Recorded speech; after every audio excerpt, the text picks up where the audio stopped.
Hello and welcome back. Once again, it is time for the golden age of DC Comics, 365 days, where I take this beloved hardcover coffee table book given to me about 2 decades ago by one of my best friends. This has been surfing my coffee table ever since, has been a constant source of comic book shop style conversations, the kind I wish to recreate today here with you. So thank you so much for tuning in. The golden age of DC Comics runs between 1938 and 1955, the Silver Age from 1956 until 1970, the Bronze Age, I'm a Bronze Age baby myself, from 1970 until 1985, and the Copper Age begins in 1985. I get these definitions and standards from the glossary of the most current edition of the Overstreet comic book price guide. It's a great addition to any comic book fan's collection. It's all information. It's great. I use this 365 days book for its intended purpose. I open up the book to today's date, which is November the 16th. We're going to look at some comic book art of an antediluvian age. We're going to read the blurb, and then we're going to talk about comic books. And we're going to talk about comic books every day for the rest of the year. Thank you so much for tuning in. Here we go.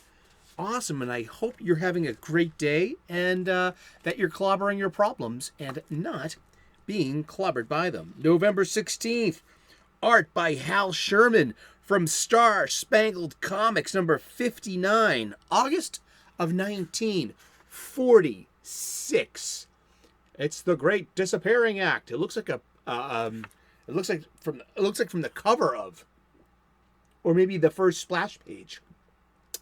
It doesn't denote. Sometimes it does. Let's read the blurb. The Star-Spangled Kid is one of writer Jerry Siegel's less successful attempts to repeat the success of Superman, got a big send-off in a comic book that was named for him. In addition to the patriotic costume that he shared with many other members of his profession, the Kid had another gimmick.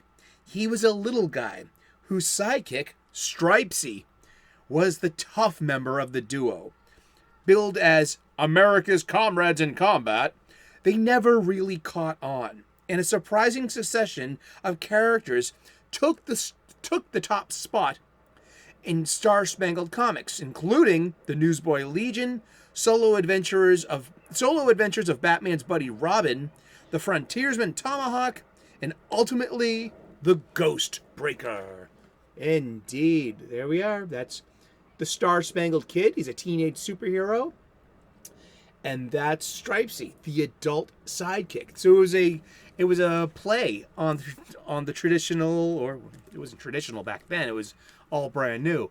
But the play on the adult hero with the kid sidekick, you had a kid hero with an adult sidekick.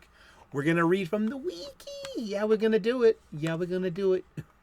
It's we're going to talk about Sylvester Pemberton for a second. He was the original Star-Spangled Kid, a golden age character created by Jerry Siegel, the co-creator of Superman.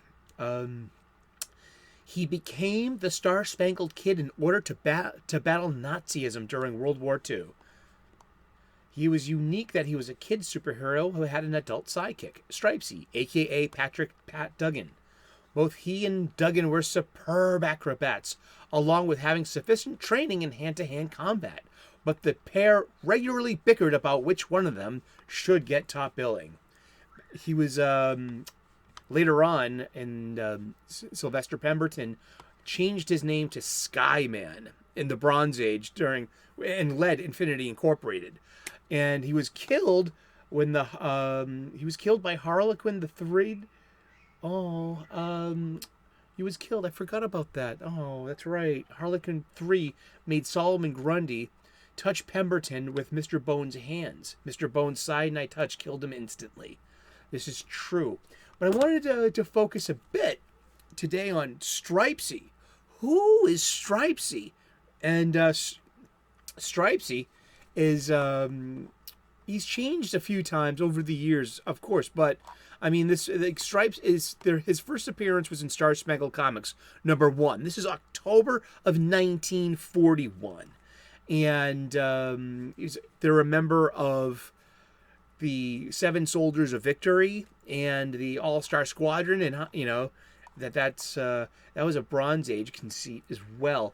But let's read his character bio real quickly. Pat Duggan was the chauffeur of young rich kid Sylvester Pemberton. He got involved in superheroics after aiding Pemberton against Nazi spies posing as protesters at a movie on July 4th, 1941. The two team up as embodiments of the American flag, Sylvester as the Star-Spangled Kid, and Pat as Stripesy, in order to track down and stop the spies. When the soldiers are lost in time during the late 40s after battling Nebula Man, they are rescued by the JLA, the Justice League of America, and returned to the present day. Batman, Hourman, and Starman retrieve Stripesy from ancient Egypt. And so Stripesy later on has a second wife, whose his stepdaughter is Courtney Whitmore. Courtney Whitmore becomes the next Star-Spangled Kid. And Stripesy, Pat Duggan, once again, he's got some, he builds an exosuit, a steel suit, like a giant robot, or, that he fits inside, and he is the new Stripesy for this new Star-Spangled Kid, who later becomes Stargirl, when Stargirl is given Starman's gravity rod. And Stargirl is a really fun character. And looking forward to... She's got a new series coming out by Geoff Johns and Todd Knock. And I think I'm in for that one. Yeah, I want some superhero comic books that read and like superhero comic books that are made for classic superhero comic book fans. I'm really glad that DC is like getting... It seems to be they want to get back to at least having a few offerings for the old fans, and I'm in for that. Really, yeah. So we're talking about the Star-Spangled Kid and Stripesy, but yeah, Stripesy. It says Stripe. It's short for Special Tactical Robotic Integrated Power Enhancer. It's a powered armor suit invented and worn by Pat Duggan, the former adult sidekick to teenage superhero Sylvester Pemberton, the Star-Spangled Kid. And because back in the Golden Age, he didn't have armor. They were just two well-trained individuals. And but he built the Star Rocket Racer, a bubble-top limousine with the function of a rocket and a helicopter. So he was the chauffeur, so he was a pretty handy mechanic. And so you go from chauffeur, mechanic, innovator, to building the suit of armor, Stripe.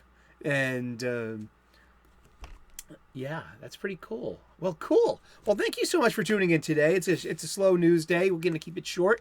Thank you so much for tuning in. God bless. Namaste. Good luck. We've been talking about comic books, and we're going to talk about comic books every day for the rest of the year. Tune in tomorrow, 3 p.m. U.S. Eastern. Turn on those notifications. It will help you learn how to tell time. Eventually, you'll be like, it must be 3 p.m. in Boston. Thank you so much. See you later. We'll see you tomorrow in those funny pages, okay? Thank you. Bye-bye.